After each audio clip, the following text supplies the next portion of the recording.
Good evening. 2 દિવસના આ global success academy દ્વારા આપણા કલ્પેશભાઈ સર દ્વારા જે પબ્લિક સ્પીકિંગ કોર્સનું આયોજન કરવામાં આવ્યું અને તેની અંદર જે આ પબ્લિક સ્પીકિંગના જે ગુણ શીખવા મળ્યા તેના માટે હું સાહેબનો દિલથી આભાર માનું છું અને આપ સર્વે મિત્રો જે આપણી સાથે 2 દિવસ રહ્યા તેમનો પણ દિલથી આભાર છે. આજના કાર્યક્રમની સમાપનની અંતમાં મારે તમને શિક્ષણ એજ્યુકેશન વિશે 2 શબ્દો કહેવા છે, તો શાંતિથી સાંભળવા વિનંતી છે દરેકને. કારણ કે આપણે દરેક, તમે, હું અને બધાય આ પૃથ્વી પર એક ટાઈપના પ્રાણી જ છીએ, પરંતુ બીજા અને આપણામાં ફરક શું છે?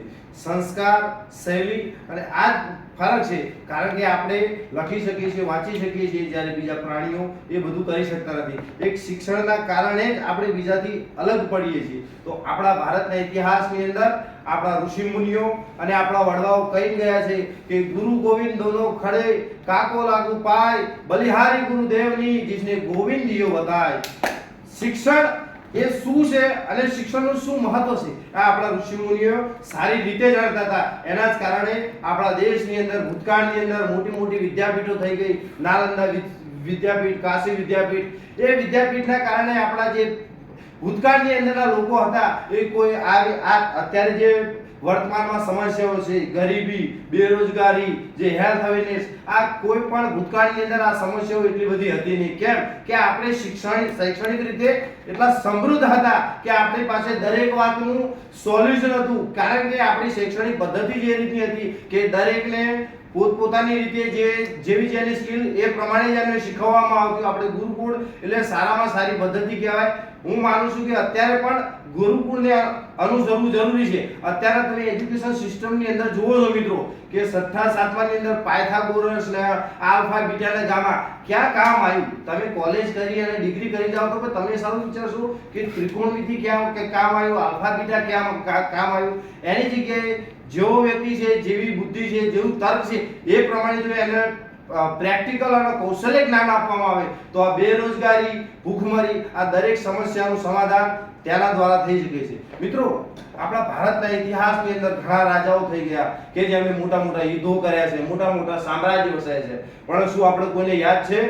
ના, કોઈને પણ યાદ ક્યારે હશે કે જ્યારે કોઈ જનરલ ગવર્નમેન્ટની એક્ઝામ હશે અને 2-3 દિવસ રટ્ટો માર્યું ત્યારે આપણે યાદ રહેશે કે આ રાજાએ આટલા યુદ્ધ કર્યા હતા, આટલા ટાઈમ સુધી શાસન કર્યું હતું. એ દરેકની પછી યાદ રહેશે. પણ જો એની જગ્યાએ પૂછવામાં આવે કે ટેલિફોનની શોધ કોણે કરી હતી, તો આપણને મોટા ભાગે ખબર હશે. પૂછવામાં આવે કે બલ્બની શોધ કોણે કરી હતી, તો આ વસ્તુ આપણે દરેકને મોટા ભાગે યાદ હશે. કેમ કે આ વસ્તુ માનવ જાતિ માટે કલ્યાણકારી વસ્તુ હતી. શૈક્ષણિક દ્વારા શિક્ષણનો ઉપયોગ કરી અને આપણા વૈજ્ઞાનિકો અને સાયન્ટિસ્ટોએ જે આવિષ્કાર કર્યા તેના કારણે આપણે માનવ જાતિ સુખાકારી અને સમૃદ્ધ રીતે જીવીએ છીએ.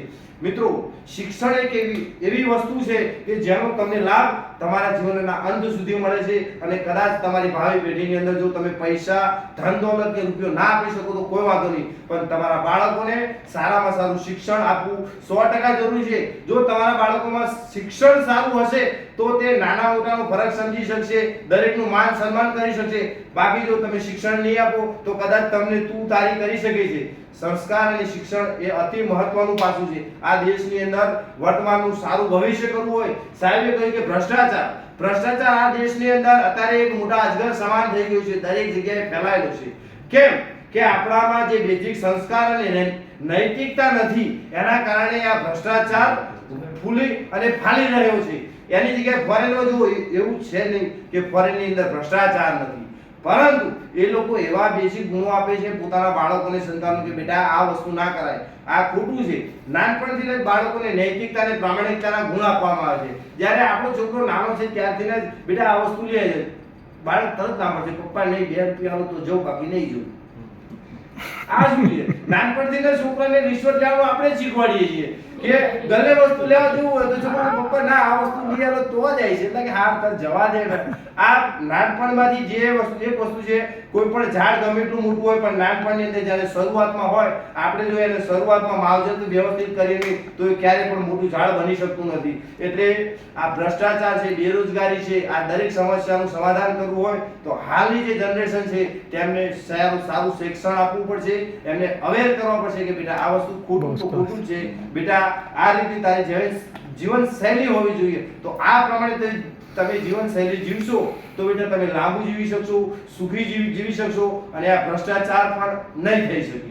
એટલા માટે દરેક સમાજની અંદર જો અત્યારે આપણા ઓવર ઇન્ડિયાની અંદર ઘણી સમસ્યાઓ છે, તેનું મેન કારણ શિક્ષણ છે. કારણ કે એવું નથી અમુક સમાજ સુખી અને સમૃદ્ધ છે તો એ શું કરશે, એકબીજાનો સાથ આપી એકબીજાને ખીચી લાવશે. બાકી બીજો સમાજ જુઓ તો એમની કમ્પેરિઝનમાં પેલો સમાજ ડાઉન હશે તો શું થવાનું, આ વિકાસ કરશે આ ડાઉન થશે. એના કારણે ઓવરઓલ જોવા જાઓ તો પછી સમાજ અને દેશની ઇમ્પ્રેશન ડાઉન જ જવાની છે. પણ જો સમાજ અને શૈક્ષણિક અને નૈતિકતા હશે તો દરેક એકબીજાનો સાથ સહકાર અને સપોર્ટ આપજો, હાથ સે હાથ મિલાઓ તો દેશ આગે बढ़ेगा. એના માટે સારું શિક્ષણ, નૈતિકતા અને પ્રામાણિકતા દરેકે રાખવી જરૂરી છે.